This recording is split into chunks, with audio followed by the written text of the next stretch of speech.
हाँ दोस्तों आज हम लोग बीपीएससी टीयर 4 टीचर का जो आया है वैकेंसी, ठीक है दोस्तों। तो उसका जो बिहार मध्य विद्यालय शिक्षक का कक्षा 6 से 8 हेतु जो आया है उसका सेट नंबर 1 करने जा रहे हैं, ठीक है दोस्तों। और ऐसा ही सेट आते रहेगा, ठीक है दोस्तों। तो चलिए दोस्तों आज का अपना वीडियो स्टार्ट करते हैं, ठीक है। यदि चैनल पर नया है तो चैनल को लाइक से सब्सक्राइब कीजिए दोस्तों, अपने दोस्तों को भी बताइए, ठीक है। तो चलिए दोस्तों स्टार्ट करते हैं अपना आज का। दोस्तों ये पैसेज है, इस पैसेज को केयरफुली पढ़ लेते हैं, उसके बाद इसका आंसर देते हैं। देखिए यहाँ पे लिखा हुआ Nehru's was many decided personality, ठीक है। He enjoyed reading and writing books much as he enjoyed fighting against political and social evils, ठीक है। On resisting tyranny in him the scientist and the humanist were held in perfect balance. While he kept looking at social problem from a scientific standpoint, he never forget that we should notice the total man as a scientist. He refused to believe in a benevolent power interested in men's affair, but as a self proclaimed non-believer, he loved affirming his faith in life and, ठीक है। उसके बाद देखिए the beauty of nature children he abroad likes Wordsworth he did not see them trailing clouds of glory from their recent sojourn in heaven he saw them as blossom of promise and renewal the only hope for mankind, ठीक है।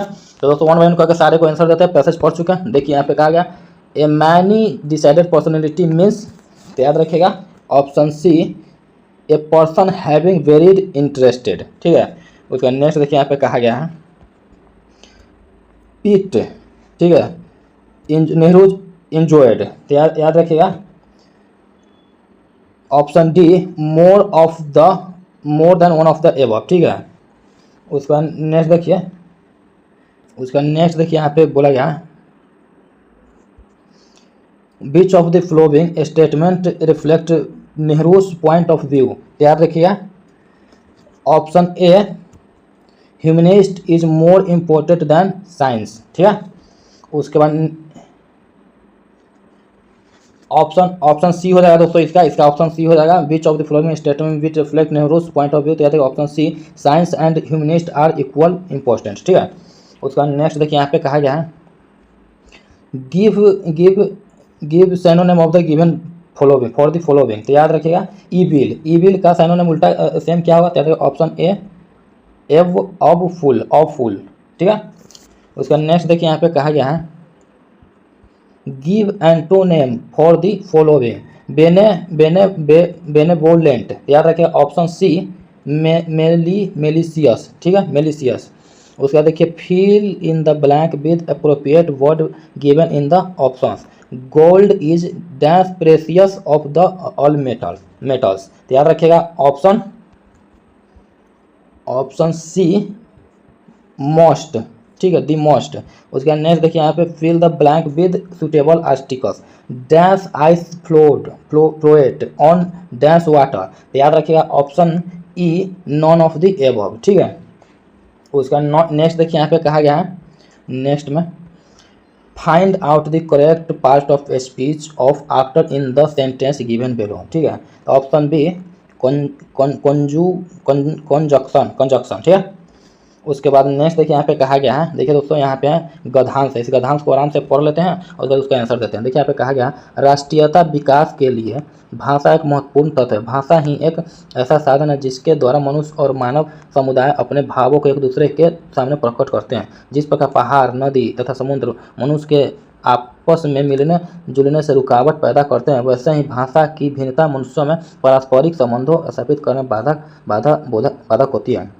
मनुष्य के विभिन्न समुदायों के अपने अपने आदर्श विचार और अपनी अपनी भावनाएं होती हैं जिसकी अभिव्यक्ति भाषा द्वारा होती हैं। द्वारा होती हैं। संगीत और साहित्य की अभिव्यक्ति के का साधन भी भाषा ही है। भाषा एक ऐसा साधन है जिससे मनुष्य एक दूसरे के समीप आ जाते हैं, उनमें घनिष्ठता स्थापित हो जाती है। यही कारण है कि एक भाषा बोलने वाले लोग परस्पर सहानुभूति रखते हैं। राष्ट्रीयता की भावना के लिए भाषा परम तत्व परम है, आवश्यक है। ठीक है, तो देखिए दोस्तों, अब एक ऑनलाइन का सारे को पढ़ते हैं। उपयुक्त गद्यांश का सर्वाधिक उपयुक्त शीर्षक क्या होगा? याद रखिए ऑप्शन बी, भाषा का महत्व। ठीक है, अब देखिए नेक्स्ट, अभिव्यक्ति शब्द का अर्थ है, तो याद रखिएगा ऑप्शन सी, प्रकट करना। ठीक है, उसके बाद नेक्स्ट देखिए यहाँ पे कहा गया प्रकट विलोम शब्द है, तो याद रखिएगा ऑप्शन ए, गुप्त। ठीक है, उसके बाद राष्ट्रीयता के विकास के लिए डैश एक महत्वपूर्ण तत्व है, तो याद रखिएगा ऑप्शन बी, भाषा। ठीक है, उसके बाद नेक्स्ट देखिए यहाँ पे कहा गया है गद्यांश का आशय है, तो याद रखिएगा ऑप्शन ए, भाषा की समानता मनुष्यों को निकट लाती है। ठीक है, उसके बाद देखिए दूसरा गद्यांश है, गद्यांश 2 है, जिंदगी के असली मजे उनके लिए हैं नहीं हैं जो फूलों की छांव के नीचे खेलते और सोते हैं। ठीक है, बल्कि फूलों की छांव के नीचे अगर जीवन का कोई स्वाद छिपा है तो वह भी उन्हीं के लिए हैं जो दूर रेगिस्तान से आ रहे हैं, जिनका कंठ सूखा हुआ है, ओठ फटे हुए हैं और सारा बदन पसीने से तर हैं। पानी में जो अमृत वाला तत्व है उसे वह जानता है जो धूप में खूब सूख जाता है, वह नहीं जो रेगिस्तान में कभी पड़ा ही नहीं। ठीक है, अब चलिए दोस्तों इसका आंसर देते हैं। इसका आंसर देखिए, उपरोक्त गद्यांश में अमृत वाला तत्व का क्या तात्पर्य है? तो याद रखिएगा ऑप्शन बी, जीवन का सार। ठीक है, उसके बाद नेक्स्ट देखिए यहाँ पे कहा गया उपरोक्त गद्यांश में किस बात का महत्व को बताया गया है? तो याद रखिएगा ऑप्शन सी, श्रम। ठीक है, उसके बाद नेक्स्ट देखिए यहाँ पे कहा गया है उपरोक्त गद्यांश के अनुसार जो धूप में खूब सूख जाता है, सूख चुका वाक्य से क्या अभिप्राय है? याद रखिए ऑप्शन ए, कड़ा परिश्रम करना है। पानी का पर्यायवाची शब्द है, तो क्या है? तो याद रखिए ऑप्शन डी। याद रखिए उपयुक्त में से एक से अधिक, देखिए जल है, नीर है। ठीक है, तो ये सब जो है बाढ़, ये सब पानी का ही पर्यायवाची है। ठीक है, उसका नेक्स्ट देखिए यहाँ पे कहा गया है उपरोक्त गद्यांश के अनुसार जिंदगी के असली मजे किनके लिए हैं? तो याद रखिएगा ऑप्शन सी, जो परिश्रम करते हैं। ठीक है, अनुपात शब्द में कौन सा उपसर्ग है? तो याद रखिएगा ऑप्शन बी, अनु। ठीक है, उसके बाद नेक्स्ट देखिए यहाँ पे कहा गया है निम्नलिखित शब्दों में पुल्लिंग शब्द की पहचान कीजिए। तो याद रखिए ऑप्शन सी, बचपन। ठीक है, उसके बाद कबूतर दाने चुगते हैं, वाक्य रेखांकित शब्द के लिए उपयुक्त पर्यायवाची बताइए। ठीक है, तो याद रखिए ऑप्शन डी, उपयुक्त में से एक से अधिक। ठीक है, उसके बाद नेक्स्ट देखिए यहाँ पे कहा गया है हिंदी वर्णमाला में अ और अ क्या है? तो याद रखिए ऑप्शन सी, अयोग वाह। ठीक है, प्रियतम शब्द का स्त्रीलिंग रूप क्या है? तो याद रखिएगा ऑप्शन सी, प्रियतमा। ठीक है, उसका नेक्स्ट देखिए यहाँ पे कहा गया है कि अपेक्षा शब्द के समानार्थी शब्द का चयन नीचे दिए गए विकल्पों में से कीजिए। तो याद रखिए ऑप्शन बी, आकांक्षा। ठीक है, स्तन्य शब्द के लिए नीचे दिए विकल्पों में से पर्यायवाची शब्द चुनिए। तो याद रखिए ऑप्शन बी, दूध। ठीक है, दूध है। ठीक है, उसका नेक्स्ट देखिए यहाँ पे कहा गया है नीचे दिए गए विकल्पों में से तद्भव शब्द का चयन कीजिए। तो याद रखिए ऑप्शन ए, बाह। ठीक है, उसका नेक्स्ट देखिए निम्न में से शुद्ध वर्तनी का चयन कीजिए। ठीक है, ऑप्शन सी, आधारित। ठीक है, उसके बाद नेक्स्ट देखिए यहाँ पे कहा गया है आत्मोत्सर्ग शब्द में प्रयुक्त संधि के प्रकार के चयन नीचे दिए गए विकल्पों में से कीजिए। याद रखिए ऑप्शन बी, गुण संधि। ठीक है, उसका नेक्स्ट सुपुरुष में कौन सा समास है? तो याद रखिए ऑप्शन सी, कर्म धारण। ठीक है, उसके बाद नेक्स्ट देखिए यहाँ पे कहा गया है निम्नलिखित मुहावरे में से उस विकल्प का चयन करें जो एक ही थैले के चट्टे बट्टे मुहावरे का अर्थ व्यक्त करता है। तो याद रखिएगा ऑप्शन सी, एक जैसे लोग। ठीक है, उसके बाद नेक्स्ट देखिए यहाँ पे जनरल स्टडीज है। ठीक है, जैसे देखिए विराम अवस्था में स्थिर एक पिंड एकाएक बहुत से टुकड़ों में बंट जाता है, फटने से पहले टुकड़ों के संयोग का योगफल क्या होगा? याद रखिएगा ऑप्शन ई, उपयुक्त में से कोई नहीं। ठीक है, उसके बाद नेक्स्ट देखिए यहाँ पे कहा गया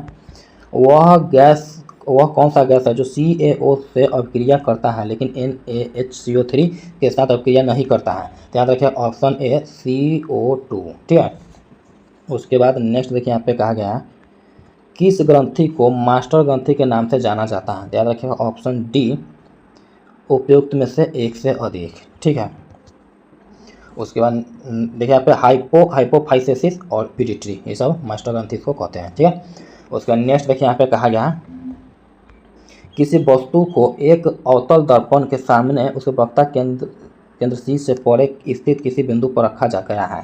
प्रतिबिंब कहाँ स्थिर या किसी बिंदु पर बनेगा और कैसा होगा? याद रखिए ऑप्शन ए सी और एफ और सी के बीच छोटा। ठीक है, उसके बाद नेक्स्ट देखिए यहाँ पे कहा गया है इनमें से कौन सा पुष्प के नर जनन अंग का घटक नहीं है? याद रखिएगा ऑप्शन बी वर्तिका। ठीक है, वन्य जीवों के लिए निर्दिष्ट वो क्षेत्र जिनमें पारिस्थितिकी तंत्र और प्राकृतिक संसाधनों तक उनकी अबाध पहुंच होती है क्या कहलाता है? याद रखिएगा ऑप्शन ए राष्ट्रीय उद्यान। ठीक है, उसके बाद नेक्स्ट देखिए यहाँ पे कहा गया है निम्नलिखित में से कौन सा विकल्प धमनियों की विशेषताओं का सही वर्णन करता है? याद रखिए ऑप्शन सी मोटी भित्ति कोई भी वाल्व नहीं होता है, रक्त का प्रवाह उच्च दाब के तहत होता है, शरीर के विभिन्न भागों तक रक्त ले जाती है। ठीक है, उसके बाद नेक्स्ट देखिए यहाँ पे कहा गया है पौधों में परिवहन की प्रक्रिया के लिए मुख्य विसरण उत्तरदायी होता है, हालांकि कुछ पदार्थों के परिवहन के लिए ऊर्जा की आवश्यकता होती है। कौन सा पदार्थ एटीपी से प्राप्त ऊर्जा का उपयोग करके परिवहन किए गए पदार्थों को दर्शाता है? याद रखें ऑप्शन सी भोजन, अमीनो अम्ल और हार्मोन। ठीक है, उसका नेक्स्ट देखिए यहाँ पे कहा गया है भारत ने पेरिस ओलंपिक 2024 खेलों में कुल कितने पदक जीता? याद रखें ऑप्शन बी 29। ठीक है, भारत की पहली एकीकृत कृषि निर्यात सुविधा किस बंदरगाह पर स्थापित की जाएगी? याद रखिए ऑप्शन ए जवाहरलाल नेहरू बंदरगाह। ठीक है, उसका नेक्स्ट देखिए यहाँ पे कहा गया है नेक्स्ट भारतीय मूल के किस शोधकर्ता ने सूर्य ग्रहण के दौरान नासा के साउंडिंग रॉकेट मिशन का नेतृत्व किया है? याद रखें ऑप्शन ए आरोह बरजात्या। भारतीय थल सेना का 30वां प्रमुख किसे नियुक्त किया गया है? याद रखिएगा ऑप्शन बी उपेंद्र द्विवेदी। उसका नेक्स्ट देखिए यहाँ पे कहा गया है भारत की राष्ट्रपति द्रौपदी मुर्मू में विश्व शांति बौद्ध विहार का उद्घाटन कहाँ किए हैं? तो याद रखें ऑप्शन सी महाराष्ट्र। ठीक है, उसका नेक्स्ट देखिए यहाँ पे कहा मेनिंजाइटिस के खिलाफ नया टीका पेश करने वाला दुनिया का पहला देश कौन बन गया है? याद रखें ऑप्शन ए नाइजीरिया। ठीक है, उसके बाद नेक्स्ट देखिए यहाँ पे कहा गया है अहमद अब्दुल्ला अल सबा हाल ही में किस देश के नए प्रधानमंत्री बने हैं? तो याद रखिए ऑप्शन सी कुवैत। ठीक है, उसके बाद नेक्स्ट देखिए यहाँ पे बोला है अक्टूबर 2023 में सीमा सड़क संगठन के महानिदेशक का पद किसने ग्रहण किया है? याद रखिए option C general Raghu Srinivasan. ठीक है, उसके बाद नेक्स्ट देखिए यहाँ पे कहा गया है 1857 के विद्रोह से पहले दिल्ली के कोतवाल कौन थे? तो याद रखें ऑप्शन सी गंगाधर नेहरू। ठीक है, उसका नेक्स्ट देखिए यहाँ पे कहा गया है यूरोप के विभिन्न देशों की कंपनियों ने भारत के विभिन्न हिस्सों में अपने व्यापारिक केंद्र स्थापित किए, निम्न में से किस देश की कंपनी शामिल नहीं थी? तो याद रखें ऑप्शन ए स्पेन। ठीक है, उसका नेक्स्ट देखिए यहाँ पे कहा गया है काकोरी ट्रेन डकैती कांड में किन क्रांतिकारियों को फांसी की सजा दी गई थी? तो याद रखिए ऑप्शन है राम प्रसाद बिस्मिल, अशफाक उल्ला खान। ठीक है, उसके बाद नेक्स्ट देखिए यहाँ पे कहा गया है निम्नलिखित में से कौन लंदन में प्रशिक्षित गुजराती मूल के वकील lawyer of the Gujarat extraction था? तो याद रखिएगा ऑप्शन सी मोहम्मद अली जिन्ना। ठीक है, उसका नेक्स्ट देखिए यहाँ पे कहा गया है नेक्स्ट में जवाहरलाल नेहरू ने अपने किस कांग्रेस सम्मेलन में कहा था कि भारत और विश्व की समस्याओं का एकमात्र समाधान समाजवाद है? तो याद रखिए ऑप्शन सी वर्ष 1936 लखनऊ अधिवेशन। ठीक है, उसके बाद नेक्स्ट देखिए यहाँ पे कहा गया है रॉबर्ट क्लाइव ने भारत का नक्शा बनाने की जिम्मेदारी किसे सौंपी थी? तो याद रखिए ऑप्शन सी जेम्स रेनेल। ठीक है, उसके बाद नेक्स्ट देखिए यहाँ पे कहा गया है करो या मरो का नारा निम्नलिखित आंदोलनों में से किसके साथ संबंधित है? तो याद रखिए ऑप्शन सी भारत छोड़ो आंदोलन। ठीक है, उसके बाद नेक्स्ट इनमें से बिहार के प्रथम राज्यपाल कौन थे? याद रखिएगा option A sir James David Shifton. ठीक है, उसके बाद नेक्स्ट देखिए यहाँ पे कहा गया है भारत की भू सीमाएं कितने देशों के साथ जुड़ी हुई है? याद रखिए ऑप्शन ए 7। ठीक है, उसके बाद नेक्स्ट देखिए यहाँ पे कहा गया है, नेक्स्ट में भारत में विमान उद्योग का आरंभ डैश में टाटा एयरलाइंस की शुरुआत के साथ हुआ था। तो ऑप्शन सी 1932। ठीक है। उसके बाद नेक्स्ट देखिए यहाँ पे कहा गया है, गोदावरी नदी के संबंध में निम्नलिखित में से कौन सा कथन गलत है। तो याद रखिए ऑप्शन है घाट प्रवाह इसकी सहायक नदियाँ में से एक है। ठीक है। उसके बाद नेक्स्ट देखिए यहाँ पे कहा गया है, नेक्स्ट में निम्नलिखित में से कौन सी भारत की एकमात्र झील है जिसका निर्माण पृथ्वी के उल्कापिंड से टकराने से हुआ है। पृथ्वी के उल्कापिंड से टकराने से हुआ है। देखिए ऑप्शन सी लोनार झील। ठीक है। उसके बाद नेक्स्ट देखिए यहाँ पे कहा गया, भारतीय उपमहाद्वीप समांतर इनमें से किस प्रकार की जलवायु के लिए प्रसिद्ध है। याद रखिए ऑप्शन ए उष्णकटिबंधीय मानसूनी। ठीक है। उसके बाद नेक्स्ट देखिए यहाँ पे कहा गया है, वायुमंडल में ओजोन का स्तर कम होना कब से शुरू हुआ। याद रखिएगा ऑप्शन ए 1980। ठीक है। पहला भारतीय रिजर्व वन निम्न में से कौन सा है। याद रखिएगा ऑप्शन ए सतपुड़ा राष्ट्रीय उद्यान। ठीक है। उसके बाद नेक्स्ट देखिए यहाँ पे कहा गया है, बिहार के किस जिले को सिल्क सिटी के नाम से जाना जाता है। तो याद रखिए ऑप्शन सी भागलपुर। ठीक है। उसके बाद देखिए दोस्तों ये मैथ है, तो मैथ को हम लोग छोड़ देंगे। ठीक है। मैथ को हम लोग छोड़ देंगे और बाकी बात जितना है वो हम लोग कर लेंगे। मैथ को छोड़ देंगे, जो भी है मैथ है उसको हम लोग छोड़ देंगे। ठीक है। तो मैथ को छोड़ करके जो बचता है वो सारे हम लोग कर लेंगे। ऐसे नहीं, आराम से करेंगे, समझ के करेंगे। ठीक है। मैथ को छोड़ करके जो बचता है जीके जी, देखिए यहाँ से साइंस है, तो साइंस को हम लोग पढ़ेंगे और आराम से पढ़ेंगे। ठीक है।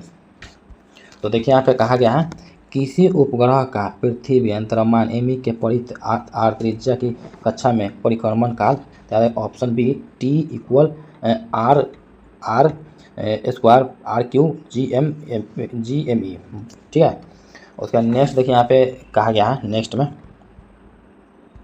नगर पालिका की टंकी का जल दूर रहने वाले व्यक्तियों के घरों के ऊपर की मंजिल में कठिनाई से पहुंचता है, जबकि वे टंकी में भरे जल के तल से नीचे होते हैं। इसका कारण है, याद रखें ऑप्शन सी जब जल प्रवाहित होता है तो दाब की हानि होती है। ठीक है। उसका नेक्स्ट देखिए यहाँ पे कहा गया है, 1227 डिग्री सेल्सियस ताप पर एक कृष्णिका 5 डिग्री सेल्सियस एंगस्ट्रॉम तरंगदैर्घ्य पर अधिकतम तीव्रता के विकिरण उत्सर्जित करती है।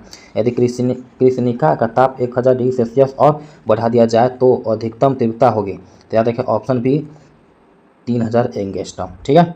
उसके बाद नेक्स्ट देखिए यहाँ पे कहा गया है, स्थिर दाब पर गैस की विशिष्ट ऊष्मा उसी द्रव्यमान की स्थिर आयतन पर विशिष्ट ऊष्मा से अधिक होती है, क्योंकि याद रखें ऑप्शन है स्थिर दाब पर गैस का प्रसार करने में कार्य किया जाता है। ठीक है। उसके बाद नेक्स्ट देखिए यहाँ पे कहा गया है, एक गैस द्वारा बर्तन की दीवारों पर आरोपित बल का कारण यह है कि गैस के अणु, याद रखें ऑप्शन सी दीवारों से टक्कर के कारण उनका संवेग बदल रहा है। ठीक है। उसका नेक्स्ट देखिए यहाँ पे कहा गया है, साबुन के बुलबुले श्वेत प्रकाश में देखने पर रंगीन दिखाई देते हैं, इस घटना के लिए उत्तरदायी है। याद रखें ऑप्शन बी व्यतिकरण। ठीक है। उसके बाद नेक्स्ट देखिए यहाँ पे कहा गया है, भी वोल्ट से त्वरित इलेक्ट्रॉन से उत्पन्न एक्स किरणों की अधिकतम आवृत्ति होगी। तो याद रखिएगा ऑप्शन है EV/H। ठीक है। Option A. ठीक है। उसके बाद नेक्स्ट देखिए यहाँ पे, नेक्स्ट में यहाँ बोला गया है कि परमाणु की जब अल्फा कोणों से बमबारी की जाती है तब 10 लाख कोणों में से केवल कुछ कोणों का विक्षेपण डिफ्लेक्शन होता है और शेष कोण बिना विक्षेपित हुए पार हो जाता है। इसका कारण है कि, याद रखें ऑप्शन सी परमाणु की तुलना में नाभिक का आयतन बहुत कम होता है। ठीक है। उसका नेक्स्ट देखिए यहाँ पे कहा, धन विद्युतीय लक्षण का सही क्रम है। याद रखें ऑप्शन ए CSRBKNALI। ठीक है। उसके बाद नेक्स्ट देखिए यहाँ पे कहा गया, K4FeCN6 में किस प्रकार के बंध हैं। याद रखिएगा ऑप्शन सी आयनिक बंध, सहसंयोजक बंध और उप सहसंयोजक बंध। ठीक है। उसके बाद नेक्स्ट देखिए यहाँ पे कहा गया, CuNH3 ठीक है। आयन में Cu की ऑक्सीकरण संख्या है। याद रखिएगा ऑप्शन ए +2। ठीक है। उसका नेक्स्ट देखिए यहाँ पे कहा गया है, क्या होता है जब सिल्वर की प्लेट कॉपर सल्फेट के विलयन में रखी जाती है? तो याद रखिएगा ऑप्शन सी, कोई रासायनिक अभिक्रिया नहीं होती है। ठीक है, उसका नेक्स्ट देखिए यहाँ पे कहा गया निम्नलिखित के उपयोगकर्ता बहुलकों की पहचान कीजिए। ठीक है, तो देखिए यहाँ पे बहुलक जो है कौन सा बहुलक है, तो याद रखिए ऑप्शन है पॉलीस्टीरीन, बी पीवीसी, सी बेकेलाइट और डी पॉलिस्टर। ठीक है, तो उसके बाद नेक्स्ट देखिए यहाँ पे कहा गया है, नेक्स्ट में देखिए यहाँ पे रेफ्रिजरेटरों से ए मुक्त होते हैं तथा एरोसोल वायु विलय का छिड़काव बी की क्षीणता करता है। बी सूर्य आने वाली सी को रोकने के लिए उत्तरदायी है। ए बी सी क्रमशः याद रखिए ऑप्शन सी, ए CFL, बी O3, सी पैराबैनिक किरणें। ठीक है, उसके बाद नेक्स्ट देखिए यहाँ पे कहा गया है जंपिंग जीन ट्रांसपोजेबल एलिमेंट की खोज किसने की? तो याद रखिएगा ऑप्शन बी, मैकक्लीटॉक। ठीक है, ऑप्शन बी मैकक्लीटॉक। इसका नेक्स्ट देखिए यहाँ पे पार एनीमोकरण में किसी यौगिक तो याद रखिएगा ऑप्शन सी के एमिनो समूह का दूसरे यौगिकों में हस्तांतरण होता है। उसका नेक्स्ट देखिए यहाँ पे कहा गया है निम्न में से क्या सत्य है? तो याद रखिए option B, holoenzyme is equal to coenzyme plus apoenzyme. उसका नेक्स्ट देखिए यहाँ पे कहा गया है साइनोबैक्टीरिया शब्द निम्न में से किसके लिए उपयोग किया जाता है? तो याद रखिएगा ऑप्शन बी, नीली हरी शैवाल, ब्लू ग्रीन एल्गी। उसका नेक्स्ट देखिए यहाँ पे कहा गया है लंबाई में वृद्धि निम्न में से किसके द्वारा होती है? तो याद ऑप्शन सी, शिरस्त्र विभाजोतक, एपिकल मेरिस्टम। ठीक है, उसके बाद नेक्स्ट देखिए यहाँ पे कहा गया है कौन सी दशा में ऑक्सीजन हीमोग्लोबिन विच्छेदन वक्रदाई और खिसक जाता है? तो याद रखिए ऑप्शन ए, pH घटने पर। ठीक है, उसके बाद नेक्स्ट देखिए यहाँ पे कहा गया है फुफ्फुसीय और वृक्क धमनियों का समान लक्षण है। तो याद रखिएगा ऑप्शन सी, दोनों में भीतर कपाट नहीं होते हैं। ठीक है, उसके बाद नेक्स्ट देखिए यहाँ पे कहा गया है न्यूक्लियोटाइड्स अम्लीय इसलिए होते हैं कि याद रखिए ऑप्शन सी, फॉस्फेट समूह ऋणात्मक आवेशी होते हैं। ठीक है, उसके बाद नेक्स्ट देखिए यहाँ पे कहा गया है नेक्स्ट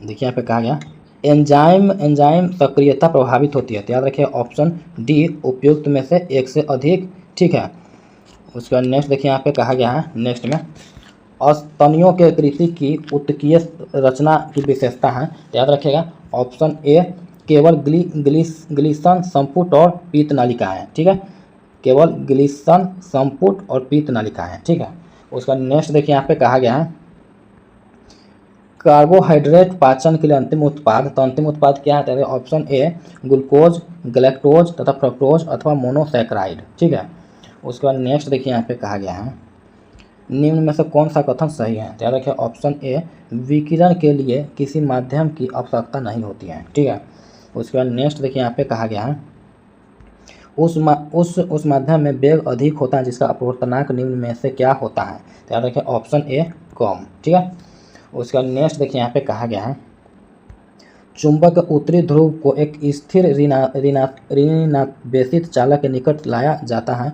ध्रुवों पर इसके द्वारा अनुभव किया जाने वाला बल क्या है? याद रखिए ऑप्शन सी, 0। ठीक है, उसके बाद नेक्स्ट देखिए यहाँ पे कहा गया है दो बल एक पिंड पर कार्य कर रहे हैं, शरीर को संतुलन में रहने के लिए बलों को डैश होना चाहिए। तो याद रखिए ऑप्शन ए, परिमाण में समान और दिशा में विपरीत। ठीक है, उसके बाद नेक्स्ट देखिए यहाँ पे कहा गया मात्रात्मक रूप से ऊष्मा चालक को इस प्रकार वर्णित किया जा सकता है। तो याद रखिए ऑप्शन बी, किसी दिए गए तापमान अंतर के लिए ऊष्मा प्रवाह की समय दर। ठीक है, उसके बाद नेक्स्ट देखिए यहाँ पे कहा गया है नेक्स्ट है एक निश्चित एंटीबायोटिक एक्स केवल कुछ प्रकार के हानिकारक रोगाणुओं और कोशिकाओं के खिलाफ प्रभावी है। एक्स किस प्रकार के एंटीबायोटिक है? याद रखिएगा ऑप्शन बी, संकीर्ण स्पेक्ट्रम। ठीक है, उसके बाद नेक्स्ट देखिए यहाँ पे कहा गया है एक मजबूत अम्ल में होता है तो क्या होता है? तो ऑप्शन बी, कमजोर संयुग्मन क्षारक। ठीक है, उसके बाद नेक्स्ट देखिए यहाँ पे कहा गया है एक परमाणु अपने आयन से निम्नलिखित में से किसमें भिन्न होता है? तो यहाँ देखिए ऑप्शन सी इलेक्ट्रॉनों की संख्या, ठीक है। उसके बाद नेक्स्ट देखिए यहाँ पे कहा गया है ओजोन से ऑक्सीजन से ओजोन बनने के लिए निम्नलिखित में से किस विधि का उपयोग किया जाता है? तो यहाँ देखिए option B silent electric discharge, ठीक है। उसके बाद नेक्स्ट देखिए यहाँ पे कहा गया है निम्नलिखित में से किस कृत्रिम मिठास का उपयोग केवल शीतल पेय में किया जा सकता है? तो यहाँ देखिए ऑप्शन वन एस्पार्टम, ठीक है। उसके बाद नेक्स्ट देखिए यहाँ पे कहा गया है काइलोमाइक्रोम क्या है? तो यहाँ देखिए ऑप्शन सी बहुत छोटे प्रोटीन लेपित वसा अणु, ठीक है। उसके बाद नेक्स्ट देखिए यहाँ पे कहा गया है मनुष्य में प्रजनन किसका एक उदाहरण है? तो यहाँ देखिए ऑप्शन सी ओओगैमस, ठीक है। उसके बाद नेक्स्ट देखिए यहाँ पे कहा गया ABO और RH रक्त समूह के लिए एंटीजन निम्न में से किस पर मौजूद होते हैं? तो यहाँ देखिए ऑप्शन सी लाल रक्त कोशिकाएं, ठीक है। उसके बाद नेक्स्ट देखिए यहाँ पे कहा गया मानव रक्त के हस्तांतरण की प्रक्रिया को क्या कहा जाता है? तो यहाँ देखिए ऑप्शन ए ट्रांसफ्यूजन, ठीक है। उसके बाद नेक्स्ट देखिए यहाँ पे कहा गया हिपेरिन निम्न में किसका एक उदाहरण है? तो यहाँ देखिए ऑप्शन ए ग्लाइकोसामिनोग्लाइकन, ठीक है। तो दोस्तों हम लोगों ने आज मिडिल स्कूल का बीपीएससी टीचर का सेट नंबर 1 किया, ठीक है। और दोस्तों आराम से किया और समझ के किया, तो इसके लिए वीडियो को लाइक शेयर एंड सब्सक्राइब कीजिए दोस्तों, और अपने दोस्तों को भी बताइए। तो चलिए दोस्तों मिलते हैं नेक्स्ट वीडियो में, तब तक के लिए बाय।